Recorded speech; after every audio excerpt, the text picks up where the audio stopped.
Aappiiwwan bilbila keessan irratti argaman istaayilii dulloomaa duraan biyyattan kanarraa akkaataa istaayilii haaroo bareedaa akka asirratti argatanii kanatti jijjiirratanii fayyadamuu dandeessan isin barsiisa. Egaa daawwattoonni kiyyaa istaayilii nama asirratti agartan kun jechuudha istaayilii baay'ee tokko namatti toludha.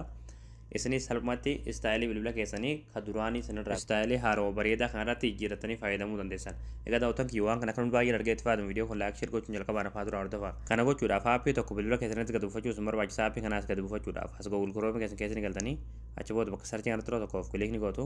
achi booda bakka sarchii kanarratti michuu joobis jettanii barreessitanii michuu joobis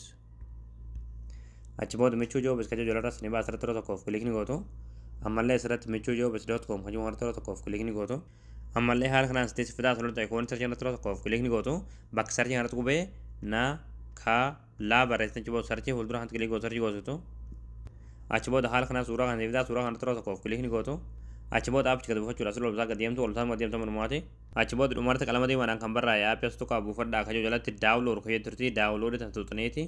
aappii kana bilbila keessanitti gad buufattanii istaayilii haaroo bareedaa akka asirratti argatanii kana bilbila keessanitti fayyadamuu dandeessan.